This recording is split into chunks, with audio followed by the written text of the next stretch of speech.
আসসালামু আলাইকুম বন্ধুরা, আজকে তোমাদের সাথে শেয়ার করব চিকেন পিৎজা রেসিপি। কিভাবে বাসায় হুবহু রেস্টুরেন্টের মতো চিকেন পিৎজাটা তোমরা তৈরি করে নেবে সেই রেসিপি শেয়ার করব। আর এই চিকেন পিৎজা কিন্তু রেস্টুরেন্টের চিকেন পিৎজার থেকেও বেশি মজাদার হয়ে থাকে। তো প্রথমে এখানে আমি 1.5 কাপ পরিমাণ ময়দা নিয়ে নেব। তো এই ময়দার মধ্যে আমি দিয়ে দেব স্বাদ মতো লবণ,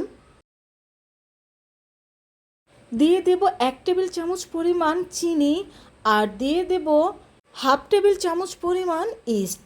এখন এই সব উপকরণগুলো ময়দার সাথে আমি ভালোভাবে মিশিয়ে নেব। বন্ধুরা, এই রেসিপি ফলো করে যদি তোমরা চিকেন পিৎজা তৈরি করো, দেখবে রেস্টুরেন্ট থেকে আর চিকেন পিৎজা কিনে খেতে হবে না।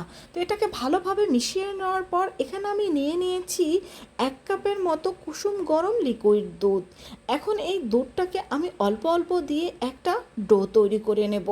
এখানে অবশ্যই অল্প অল্প করে এটাকে মিশিয়ে নিতে হবে, কারণ ডোটা যদি বেশি নরম হয়ে যায় সেক্ষেত্রে তোমরা যদি এখানে আবার ময়দা অ্যাড করো সেক্ষেত্রে কিন্তু পিৎজাটা পারফেক্ট হবে না। দিয়ে দিলাম এখানে 1 টেবিল চামচ পরিমাণ রেগুলার সয়াবিন তেল। এই তেলটাকে দিয়ে এটাকে ভালোভাবে আমি মেখে নিচ্ছি। আর এখানে কুসুম গরম দুধের পরিবর্তে তোমরা কিন্তু কুসুম গরম পানিটাও ব্যবহার করতে পারো।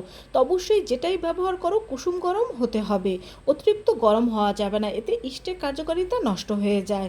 এখন এই ডোটাকে আমরা 15 থেকে 20 মিনিটের জন্য রেস্টে রেখে দেব। আর এখানে আমি কিছু চিকেন কেটে নিয়েছি, আর চিকেনগুলো আমি এভাবে করে কেটে নিয়েছি।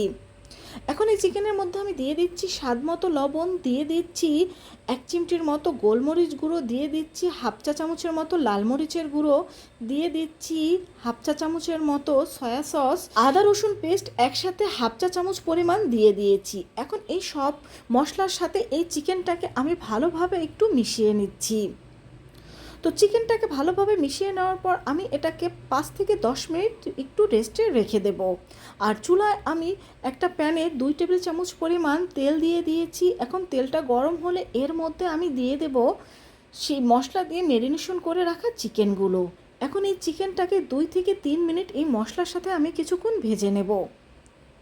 তো মশলার সাথে 2-3 মিনিট ভেজে নেওয়ার পরে এখন এর মধ্যে আমি দিয়ে দেব হাফ কাপ পরিমাণ পানি। আর এই হাফ কাপ পরিমাণ পানি দিয়েই কিন্তু আমাদের এই চিকেনটা ভালোভাবে সিদ্ধ হয়ে যাবে, কারণ এখানে আমি কিন্তু মুরগির বুকের মাংসটা নিয়েছি। এছাড়া মাংসগুলো কিন্তু খুব ছোট ছোট করে কাটা, এজন্য এটা খুব তাড়াতাড়ি সিদ্ধ হয়ে যাবে। তো আমাদের চিকেনটা সিদ্ধ হয়ে গিয়েছে। এখন এর মধ্যে আমি দিয়ে দিচ্ছি হাফ কাপ পরিমাণ পেঁয়াজ কুচি। এই পেঁয়াজটাকে চিকেনের সাথে আমি 2 থেকে 3 মিনিট ভালোভাবে একটু ভেজে নেব। তো এটাকে 2-3 মিনিট ভালোভাবে ভেজে নেওয়ার পর এখন এর মধ্যে আমি দিয়ে দেব 3-4টা কাঁচামরিচ কুচি। এই কাঁচামরিচটা দেওয়ার পরও এটাকে আমি 2-3 মিনিট ভালোভাবে এভাবে ভেজে নেব।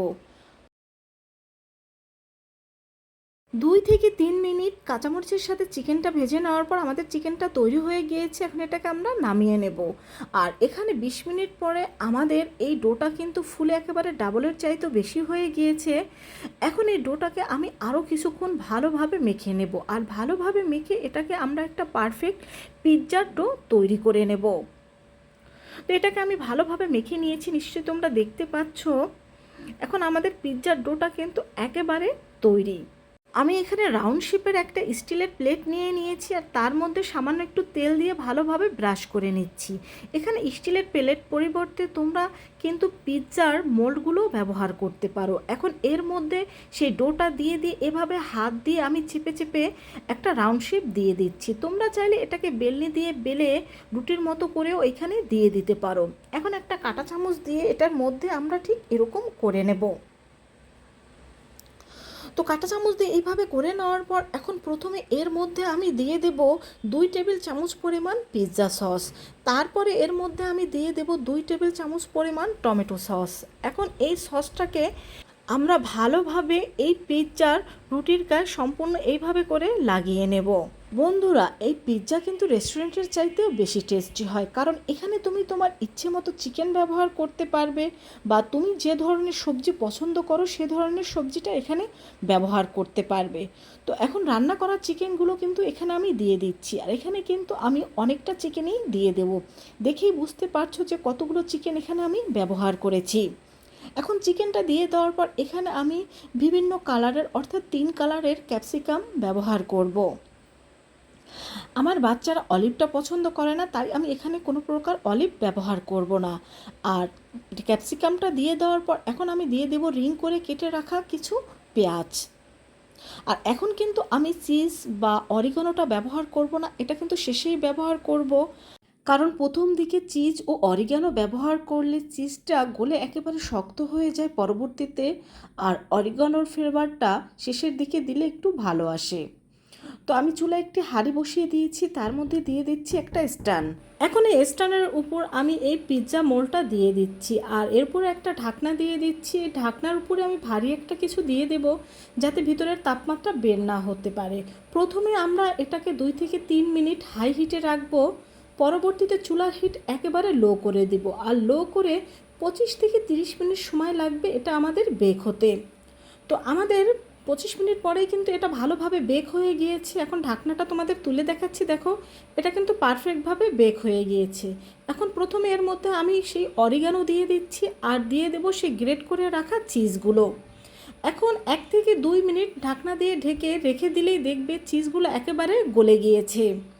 অনেকে অনেকভাবে এই পিৎজাটা তৈরি করে থাকে, দেখা যায় অনেকে প্রথম দিকে চিজ অরিগানোটা দিয়ে দেয়, কিন্তু আমি সবসময় এইভাবে এই পিৎজাটা তৈরি করে থাকি, অর্থাৎ শেষের দিকেই আমি এই চিজ ও অরিগানোটা দিয়ে দেই। তো এখন আমি 1 থেকে 2 মিনিট অপেক্ষা করব। তো 2 মিনিট পরে দেখবে একেবারে চিজ গলে গিয়েছে। তো দেখতেই পাচ্ছ তৈরি হয়ে গেল আমাদের একেবারে পারফেক্ট রেস্টুরেন্টের মতো চিকেন পিৎজা। এখন এটাকে আমি এই পাত্রটি থেকে বের করে নেব, আর বের করে এটাকে আমি তোমাদের কেটে দেখিয়ে দেব। তোমরা চাইলে এটাকে একটা ছুরির সাহায্যে মোল্ড আউট করে নিতে পারো, তবে আমি এই মোল্ডের মধ্যেই এই পিৎজাটাকে কেটে নেব। তো তোমাদের আমি কাছ থেকে দেখিয়ে দিচ্ছি, দেখো পিৎজাটা কতটা লোভনীয় হয়েছে, আর খেতেও কিন্তু অসাধারণ ছিল। তো বাসায় রেস্টুরেন্টের মতো স্বাদ পেতে অবশ্যই এই সম্পূর্ণটা রেসিপি ফলো করে এই চিকেন পিৎজাটা তোমরা বাসায় তৈরি করে নিতে পারো। আর একবার তৈরি করে খেলেই তোমরা বুঝবে যে এর টেস্টটা কতটা অসাধারণ। তো ভালো লাগলে অবশ্যই কিন্তু আমাকে কমেন্ট করে জানাবে, আর বাসায় একবার হলেও তৈরি করে খেয়ে দেখবে, দেখবে রেস্টুরেন্টের চাইতেও তোমাদের কাছে এই পিৎজাটা বেশি ভালো লাগবে। আর এটা কতটা পারফেক্ট হয়েছে তা নিশ্চয়ই দেখে বুঝতে পারছো। তো আশা করছি এখন থেকে তোমরাও বাসায় বসে হুবহু এইভাবে করে রেস্টুরেন্টের মতো এই পিৎজাটা তৈরি করে নিতে পারবে। সবাই ভালো থেকো, আল্লাহ হাফেজ।